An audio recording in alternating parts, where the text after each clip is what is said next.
Kalau kita bisa melihat apa adanya diri kita, akhirnya tidak mengada-ada. Mengada-adanya itulah yang disebut sebagai acting, yang disebut hanya bergaya saja.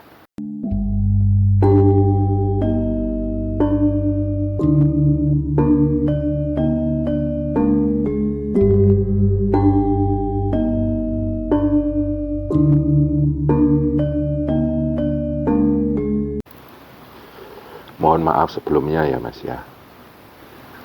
Ketika kita masuk dalam sebuah majelis spiritual, majelis tarekoh, atau disebut juga majelis kasepuhan, kita disebut berhasil menapaki jalan-jalan spiritual, jalan-jalan kasepuhan, atau berhasil bertarekoh adalah di saat kita sudah mulai mengalami satu proses evolusi, yaitu sebuah perubahan yang awalnya kita itu buruk, berangsur-angsur membaik. Yang awalnya kita itu banyak galaunya, banyak sedihnya, berangsur-angsur berubah menjadi sosok yang tenang. Yang awalnya emosional, akhirnya menjadi sosok yang lebih dewasa. Yang awalnya carut-marut, berangsur-angsur menjadi sosok yang punya pengendalian diri. Yang awalnya memandang dunia itu serba gelap, akhirnya sedikit demi sedikit berangsur-angsur menjadi sosok yang banyak bersyukur. Itulah bibit-bibit keberhasilan yang harus kita tabur dan kita pelihara, dan akhirnya lama-lama akan tumbuh dan berkembang. Dari pertumbuhan dan perkembangan yang sedikit demi sedikit tersebut, maka secara tidak sadar lama-lama kita akan menjadi satu pribadi yang matang. Jadi evolusi itu adalah salah satu titik tolak bahwa kita berhasil menapaki dunia kasepuhan, dunia tarekat, atau dunia spiritual. Setelah terjadi satu proses evolusi perbaikan diri, kemudian lama-lama akan diperjalankan, akan semakin dekat dengan Allah, semakin dekat dan dekat, akhirnya menembus alam kurbah, dan akhirnya kita bisa lebih paham makna secara hakiki sebuah majelis tarekoh, majelis kasepuhan, atau majelis spiritual.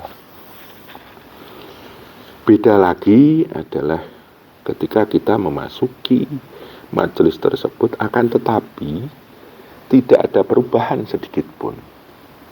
Yang kita temukan adalah konsep-konsep yang tidak ada aplikasinya sama sekali di dalam kehidupan pribadi kita dan dalam kita berhubungan dengan alam semesta ini. Dan karena itu semuanya kita dapatkan setiap saat, ilmu-ilmu yang kita pelajari tersebut, dan tidak kita aplikasikan, dan akhirnya kita tidak mengalami satu evolusi atau perubahan.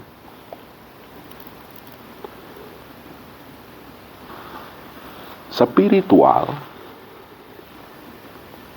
kematangan jiwa, perubahan itu hanya acting belaka. Kita hanya bergaya menjadi sosok yang tenang, bergaya menjadi sosok yang dewasa, bergaya menjadi sosok yang penuh hikmah. Kalau itu semuanya hanya acting, maka watak aslinya itu seperti bom waktu yang suatu saat akan meledak, dan akan nampak aslinya kita bahwa sebetulnya kita tidak mengalami perubahan apapun. Gaya demi gaya, acting demi acting itu hanya sebagai bungkus dari watak asli kita yang sama sekali tidak mengalami satu proses perubahan, proses evolusi. Makanya dari dulu saya sering mengungkapkan bahwa muhasabah itu perlu. Introspeksi diri itu perlu menganalisa bagaimana yang terjadi di dalam diri kita. Kita harus bisa melihat diri kita itu apa adanya. Sudah terjadi perubahan, terjadi evolusi atau belum. Kalau kita bisa melihat apa adanya diri kita, akhirnya tidak mengada-ada. Mengada-adanya itulah yang disebut sebagai acting, yang disebut hanya bergaya saja. Makanya perlu kita berhitung atau memizankan diri kita sendiri. Kita mendapatkan satu ajaran-ajaran tertentu atau dikatakan ajaran-ajaran luhur. Seberapa banyak dan seberapa jauh kita menerapkan semuanya itu atau mengaplikasikan semuanya itu dalam pribadi kita.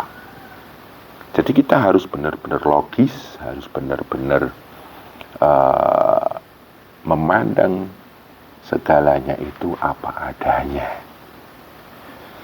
Sesuatu yang bisa kita rasakan apa adanya itu mudah untuk kita menerapkan satu proses perubahan, dan berangsur-angsur kita akan menjadi baik dan baik, dewasa dan dewasa. Semakin lama umur kita itu dibarengi dengan jiwa kita yang lama-lama menjadi sepuh.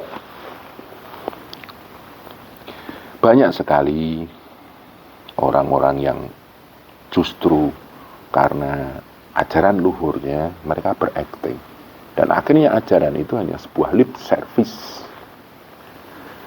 Ketika mulut atau bibir ini dikasih lipstick ya istilahnya ginju, itu kayaknya seperti merah, tapi pada aslinya itu masih tetap hitam. Nah, akhirnya ajaran ini karena hanya sebagai lip service, tidak terkenal zauqnya di dalam hati kita, di dalam rasa kita. Jangan sampai kita itu tertipu dengan keadaan diri kita ketika kita jumbuhkan dengan apa yang kita pelajari di dalam majelis tersebut.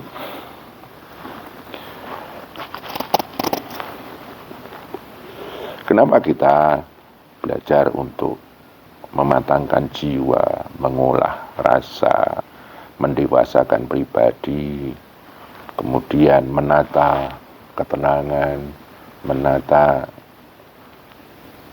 yang jelas. Kenapa kita harus berevolusi? Karena apa? Karena memang alam itu setiap saat dari umur ke umur yang kita lalui itu selalu mengalami satu perubahan.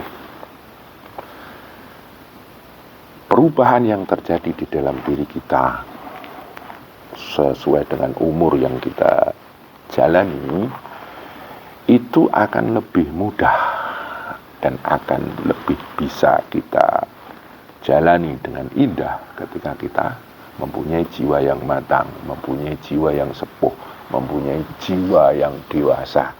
Dan akhirnya kita di alam semesta ini menjadi paku jagat, paku semesta, kembang jagat, menjadi satu permata pada zamannya atau pada saatnya dia hidup. Kita bukan menjadi beban-beban alam semesta. Kita benar-benar bisa menjadi sosok yang menuliskan sejarah indah yang nanti ketika kita tinggal pulang kepada Allah akan mewariskan satu sejarah yang bisa ditiru oleh anak cucu kita, kayak gitu.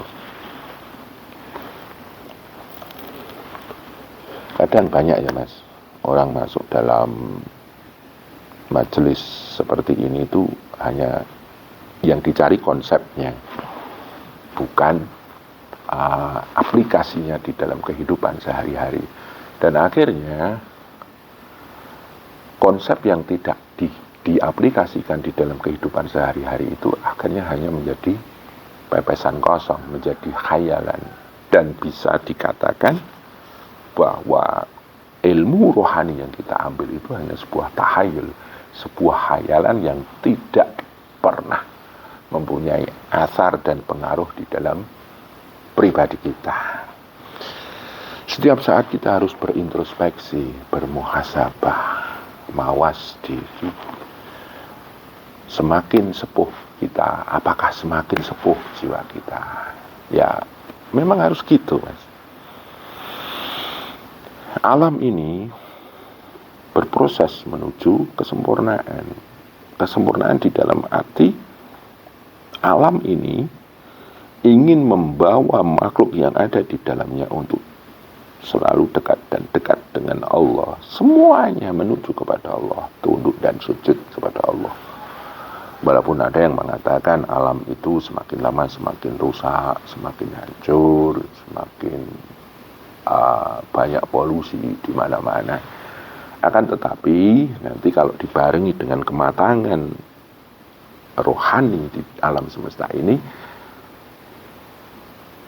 suatu saat nanti ada harapan orang-orang yang matang pribadinya itu bisa merubah dari kerusakan menjadi perbaikan, dari polusi menjadi kemurnian. Dan alam ini kan sudah miliaran tahun. Kalau kita pikir alam yang sudah miliaran tahun, kalau tidak terjadi satu evolusi perbaikan, sudah kiamat dari dulu. Nyatanya kita walaupun sekarang mengatakan sudah carut marut, banyak polusi, banyak kerusakan, nyatanya masih bisa kita tinggali. Mungkin zaman dulu memang sudah ada teknologi yang tinggi, tapi karena alam juga berbenah, akhirnya manusia-manusia yang bikin kerusakan itu dibinasakan dan akhirnya bergantilah manusia-manusia yang unggul, kayak gitu. Sejarah mungkin perlu membuktikan itu semuanya, Mas.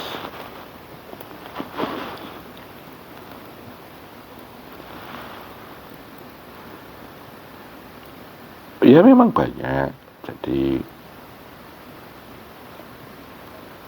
tapi kita jangan sampai hanya menilai orang tersebut bahwa dia itu hanya berteori, dia hanya berlip service, dia hanya acting. Enggak kayak gitu. Ini bukan untuk kita terapkan pada orang lain. Yang kita lakukan adalah jangan sampai kita hanya acting, jangan sampai kita tertipu dengan diri kita sendiri, dan jangan sampai semuanya ini hanya lip service untuk diri kita sendiri. Itu sama saja kita menipu diri kita sendiri. Dan akhirnya kita buang-buang waktu masuk ikut majelis kayak gini. Mending buat tidur, mending untuk menata dunia, Mas, daripada kita masuk dunia rohani kayak gini hanya lip service. Dan mending gak ikut kalau kita masuk majelis kayak gini hanya untuk melakukan penghakiman kepada orang lain.